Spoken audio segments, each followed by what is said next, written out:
Hey, welcome to Your Personal Health. I'm Jeff Harrison. And, we have been talking about for the course of the last 18 months, I guess, maybe 13 to 16, I don't know, maybe 18 months, ever since this COVID thing broke out, is on Your Personal Health, what can we do individually, along with, I'm going to say, with our health coach, which is our primary care physician, to live a healthier life. Because at the end of the day, if we are living a healthier life, we're probably going to enjoy things more. We're going to see the sun shining better. We're going to notice the flowers growing instead of the weeds. In other words, it's going to improve our life. And last week, we talked a little bit about improving our immune system and what that means to us. And there are a couple things in there, reducing our stress, but the other was sleep and how important sleep is to improving our health. So I talked to the doctors and we said, hey, let's talk about sleep. And we've got some things in here on, and we're going to dive deeper into that. So don't go to sleep on us. Don't take a nap, but we're going to talk more about how can we improve your health by improving your sleep. And what does it take? What are some things can happen that can improve your sleep habits? Because at the end of the day, when you wake up, we all know we wake up and we didn't get a good night's sleep. The whole day is a little different. It's a little more challenging, our focus and things of that nature. And we're going to get into that in today's show. We're going to talk about 10 specific things that are impacted in our lives, your life, if we get poor sleep. By the way, as we go through this is a live interactive show, so please put your questions in the comment. Dr. Burris and Dr. Kim are going to be coming in. In fact, I see them. I'm going to have them join now, but we may have to wake up Dr. Kim. Hello, Dr. Kim. Dr. Kim, wake up. We're ready to go. I was getting healthy. That's right. That's right. Look how bright he is. Look how happy he is. That's all about sleep. Hey, guys, welcome. Hi, Jeff. Great hey, to be here. I know last week we talked about improving our immune system is so important. And you guys are really on the cutting edge of saying, hey, yeah, you can do this, you can do this. But if your immune system is weak, you're constantly, it's almost like digging a hole in the sand, like at the beach, you go to dig a hole. And the more you dig out, the sand just keeps falling in. To me, it feels like when you shore up your immune system and make it strong, then digging that hole in the sand, every time you do that, it's like you build this wall around it so you keep the sand out. Is that a fair example of having a strong immune system? I think so. I think it's sort of like the idea of trying to keep your house from burning when you don't have a defensible space around it. So if you've got brush coming all the way up to your house and a fire's coming your way, you don't have any defenses. So when your immune system is weak, you basically let the brush grow all the way up to your house. You want to create that margin that gives your body a little extra time and a little extra firepower to fight those attacks. So basically having an immune system that's shored up or functioning as well as it can, no matter what your situation, is going to help you weather an attack, whether it's not get sick at all or only get sick a little bit, not as much as you would have. It's a good thing to do. Yeah. So we're going to talk a little bit about sleep, right? We are. Sorry about that. I was trying to type something in as you were speaking, and I thought Dr. Kim was going to jump in, but he was asleep at the wheel. Just kidding, Dr. Kim, you're on top of it. Hey, we're going to talk about 10 things that through Healthline, they have a list of 10 things that impact us if we don't have good sleep. And I'm just going to run through this, and I want you guys to stop me, and we'll chat about these, and we'll take them a little bit, over the course of the next month. We'll take these a little bit more in depth. But the first thing is, and I think this is amazing. If now I look at somebody who is struggling with their weight, now I can almost say, hey, poor sleep is linked to higher body weight. I know that's not the only thing, but now it's almost like there's an underlying condition to that. And I'm wondering if we could effectively improve our sleep, could we see our body weight as a race, especially here in the United States, get better? It's a complicated thing, weight gain and weight loss. However, there are so many parts of the process of trying to lose weight that are benefited by getting enough sleep. So one of the major areas is your stress hormone levels. So when you don't get enough sleep, you run these high levels of cortisol. And cortisol is a hormone that makes your body store fat. So you can imagine if your body is like trying as hard as it can to store fat because it's stressed, if you could just lower that cortisol level, it'll really help in your efforts to try to lose weight. So it may seem weird, but for some people, sleeping an extra hour is going to do more for their weight loss than getting up early and going for a run. Wow. If you can go to bed early enough that you can get enough sleep and get your morning run in, that's ideal.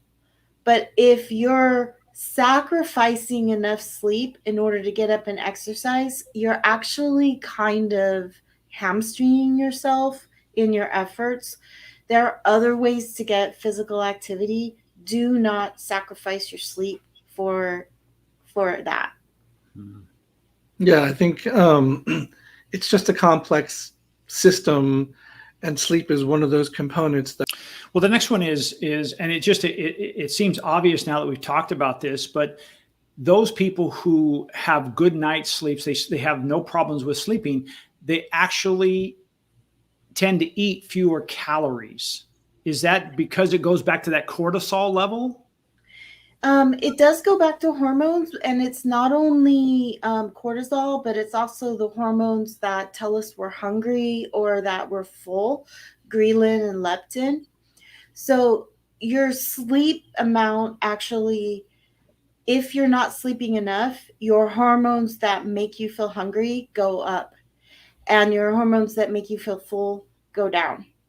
So there's both the hormonal effect of actually feeling hungrier when you haven't had sleep, plus the cortisol effect, plus just being tired makes you want to do something to make yourself feel better.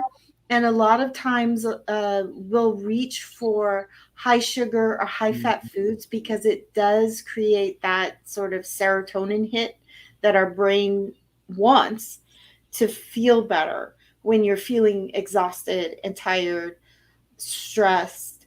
And when you're not sleeping well, it increases that stress level. And so you may feel more stressed at work, more stressed in your interpersonal relationships. I think we're going to come to concentration issues, but all of that, people end up chasing, trying to feel sharp or less stressed all day long when you're starting at a deficit because of that insufficient sleep. I remember when I was in college, I would drive 11 hours to go back and forth from home and school at the breaks. And when I was tired, I would eat to keep myself awake. Yeah. So. In fact, even in medical school, they gave us little tricks to not fall asleep on the way home after a 40-hour shift. And they'd be like, roll your window down and eat while you drive. So sometimes it's doctor, take your own advice. And it's one of the things that we've had to relearn as a profession is that our culture of work has not really been conducive to us being healthy ourselves. So it's one of the things we've had to address.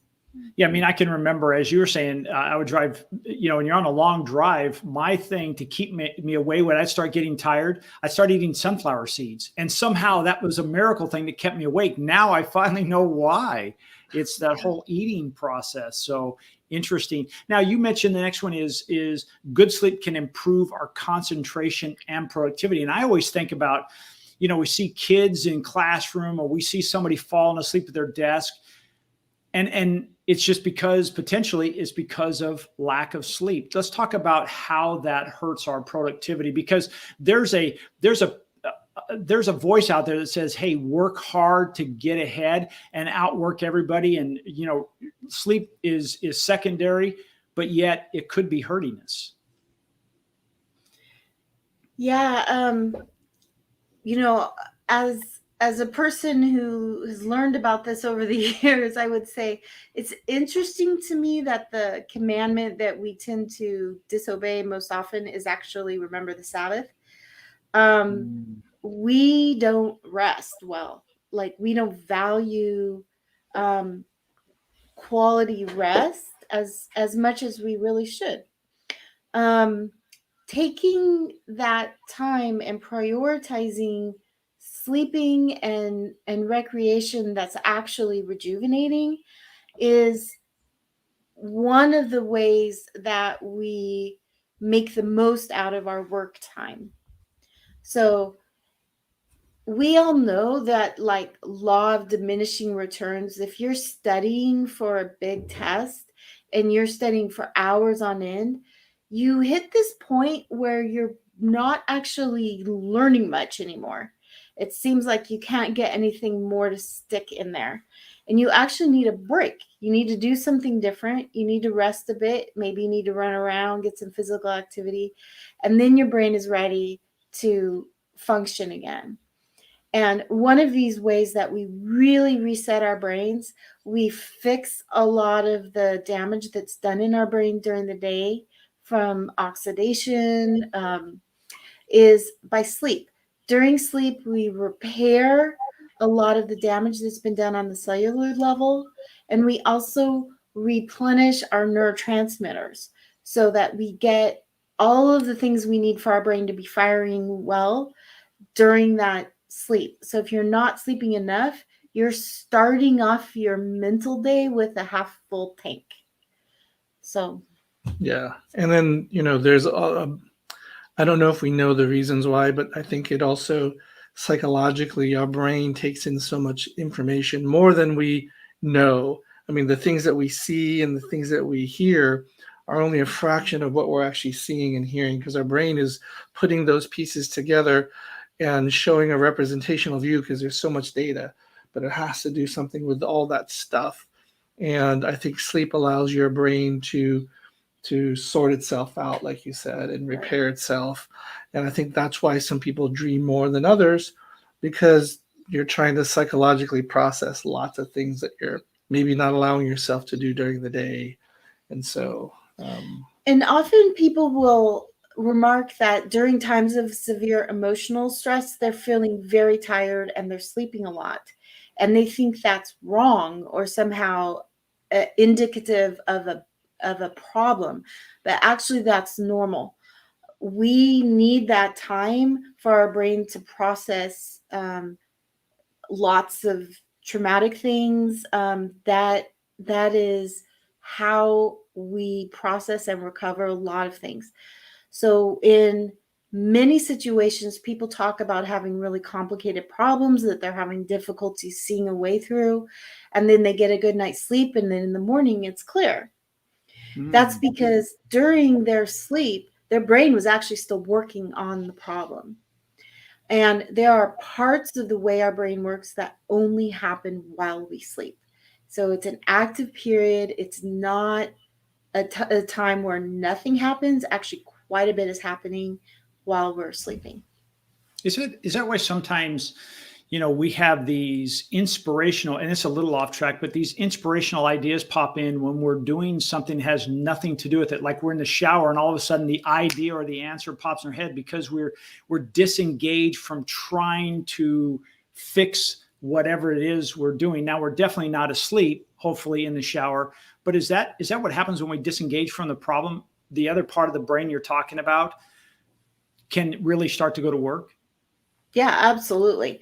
That's why a lot of people when you're in the shower, you're in more of a sort of almost, it's not really trance-like, but it's sort of in the same category of you've kind of stopped your active problem-solving mind that you think is the problem-solving mind, and you've allowed your creative mind to kind of start working on the problem without being hampered by the logical side trying to control it. And so a lot of times those creative, really cool ideas come after you've taken a break from actually trying to fix it. Yeah, there's a whole school of drawing based on left brain, right brain, where many people are logical left-brained, which hampers drawing because you're always trying to say, okay, logically this is what needs to happen. Whereas if you actually shifted, you could be a better drawer, artist, yeah. because you're not so rigid and you allow your ability to come out. So it also allows you to see things as they actually are, rather as you think they are supposed to be. So this is a really helpful thing for problem solving. When your brain that's trying to control everything sort of tunes out, your brain that actually can see, oh, you know what, there's actually a way through this problem over here. That brain takes over. I want to take just a little bit of a break here because I want to point out something. If you're just new to the program or you're watching the program and wondering, what we're talking about sleep, but more importantly, we're talking about your overall health. This is called Your Personal Health with Dr. Kim and Dr. Burris. This is why you need, I really say need, to make sure you have a primary care physician that has time to take care of you, because at the end of the day, they really are our health coach. And stop me if I'm wrong, but you really are a health coach. When something comes up, I know I've reached out to you as a patient and said, hey, this is what's going on. And you've given me recommendations and it's made a difference. It's like we need this versus we always go to YouTube University to figure it out. It'd be nice to say, hey, I do have a primary care physician in my corner. Is that fair to say? Because sometimes you say, well, I see these sleep apnea or sleep disorder centers put together, but can we go to you first and see if we can cure some of these, or not cure, but get over some of these things first and get our sleep back regulated? Yeah, absolutely. Sleep apnea is a actual condition that needs to be addressed when it's present. But there are a lot of other aspects of helping people maximize their sleep that are useful and helpful for people who do not have sleep apnea. And even if you do have sleep apnea, just addressing that often is not enough. You have to address the other parts of what we call sleep hygiene, which is, if you think about it, it's sort of cleaning up your sleep routine so that it's functioning really well for you. Yeah, so I look at, like, if your house is burning down, there are things you absolutely need to make sure that you address, and not the picture. The picture can be addressed after everything else. So sleep is the same way. You want to go to your doctor if it's been a problem because you want to make sure it's not sleep apnea, it's not something else. And then when those things can be kind of taken off the table, so to speak, then you can start working on the things that really are foundational for sleep. But without doing both at the same time, you could be working on the foundational stuff and missing the bigger why you're not, taking away stress is never going to help sleep apnea. That's, not going to budge that needle. So. Well, this next one, Dr. Kim, I know you'll enjoy as a golfer. You'll want to do this because good sleep maximizes your athletic performance. And, we think about these people in the big game, or we just had the Ryder Cup over the weekend and maybe they didn't sleep well. How does that affect our performance the next day? Does that go back to those neurotransmitters you talked about, or is there something else going on? No, I think it does. It just, it resets everything. It allows you to function at your peak. I would imagine, though, these guys, many of them are in their 20s. So, being young can compensate for a lot. So, you can pull an all-nighter and still go to work. I don't think I can do that anymore. Yeah. So, but I do think if you're an athlete, that sleep is important because you are going to be sluggish. You're not going to think as well. You're going to make silly mental mistakes, right? So golf is really not about how good your good shots are. It's how can you recover? How can you minimize the bad shots? At least that's how I view golf, because if you can do that, then you're going to outlast your opponent, because you're going to have less error, but you're going to make a stupid mistake. And on that golf course, some of those greens were so small. 5 yards is the difference between you winning the hole and not. And so, just mental and physical aspect of sleep will help athletes for sure. Also, it's a time for muscle repair, and the neurotransmitters that are repaired are actually in that the nerve goes to the muscle. And so if you don't have enough of those neurotransmitters ready to go, that muscle twitch is a little bit slower. And really, only at the highest levels of performance, where we're measuring in milliseconds, maybe can you see in some of these elite athletes the difference.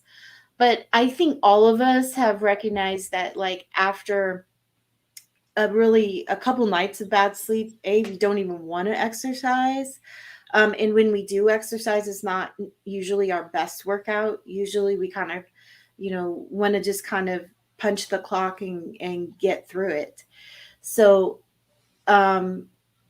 it's one of those things that, in order to kind of run at your maximum peak performance, you want to have everything in place. Real life, children, everything intervenes, phone calls, things happen. So I don't know anybody who gets a good night's sleep every night all the time. So it's not realistic that you would always have a good night's sleep. So we have ways to sort of compensate for that. I think age like 2 months to 18 months. Maybe. But but the reality is, anything you do that can improve overall the amount of sleep you're getting and the quality of sleep you're getting is going to have this myriad of benefits over time. I'm just going to put the link to this particular article that we're addressing, or we're talking about here, in the chat. So if you're wanting to look at it in depth, you certainly can. The next one is poor sleepers have a greater risk of heart disease and stroke. Does that go back to, we're not giving our bodies enough time to repair? It's almost like a car on a race. It does come into the pit stop. They're going as fast as they can, but they're getting on their tires and brakes and whatever it may be and more gas. Is that what's happened? Is our pit stop is too short, or we don't get enough time in that downtime, and it causes these things to happen? Or is there other factors? There's actually other factors. This is maybe one of those things where we can look at this as a correlation rather than a causation. But it's also maybe foundational to the chain of events that results down the road in a heart attack. So if you don't sleep a lot, you have higher cortisol levels, you may be eating more, you may be running around with a higher weight. All those things also increase your blood pressure. And we know that having an increased blood pressure, increased stress hormone levels, increased weight, also increase your risk for cardiovascular things like heart attack, stroke. So if you have one bad night of sleep, that doesn't give you a heart attack. But having everything all together, not having that good night's sleep raises your cortisol level, which raises your blood pressure. And over time, that increases your risk for that heart attack or stroke. So it's more of an issue of people who don't sleep well over time end up in this high risk category. And it's not just the poor sleep. Right. And then there are some diseases that will give you poor sleep that absolutely put you at a higher risk, like sleep apnea. Yeah. Will put you at a higher risk for heart problems and blood pressure problems. Yeah. Sleep apnea by itself is really a dangerous disease because it does increase heart disease and death from heart attack and stroke. Wow. Well, we talked about the top 5, and we're going to stop there today. And like I said, I put the link to the article if you want to see the next 5. But in the month of October, we're going to dive deeper into sleep, because we want to tie this all back into how does that impact our immune system. And when we first started out, we talked about how it's important to shore it up and not just be, digging that hole in the sand. And every time we dig some out and more sand comes in, we really want to get on top of this and say, how can we improve our immune system? Not just for cold and flu season, not just for COVID, but for life in general and longevity. And, we talked about that with the heart disease, diabetes, overweight, those kind of things. If we can start to do this right, you can start seeing changes. How soon? And I know this is a broad question, so I don't expect a specific answer, but just to get an idea. If someone has been suffering from poor sleep and they follow some of the things we're going to talk about throughout the course of the program, and they do improve their sleep to that 6 or 8 hours or however, and you're the experts, how many hours a night sleep we need, how soon do we start noticing changes in things like focus and concentration? Honestly, it depends on how long you've been sleep deprived. If you've only been having problems over, say, a week or two, you probably notice an improvement than after one night of good sleep. However, if you've been sleep deprived for months or years, it's probably going to take a little longer to see that improvement. However, the improvement you'll see will be spectacular. So it may take a couple weeks or even a month to really recover from the amount of sleep deprivation you've had. It's funny, when I was coming up, we worked with Navy SEALs in their training in my residency, and the military had this belief, which is erroneous, that 8 hours of sleep will fix any amount of sleep deprivation. So even if you've been up for a week with no sleep, magically 8 hours and you'd be 100%. And I think we've seen that that's not true now. So takes a little bit more if you're that tired.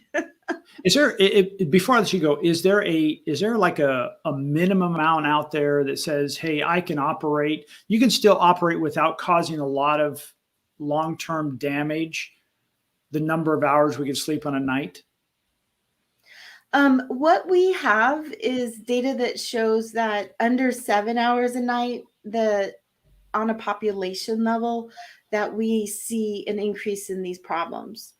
So at least 7 seems to be a number.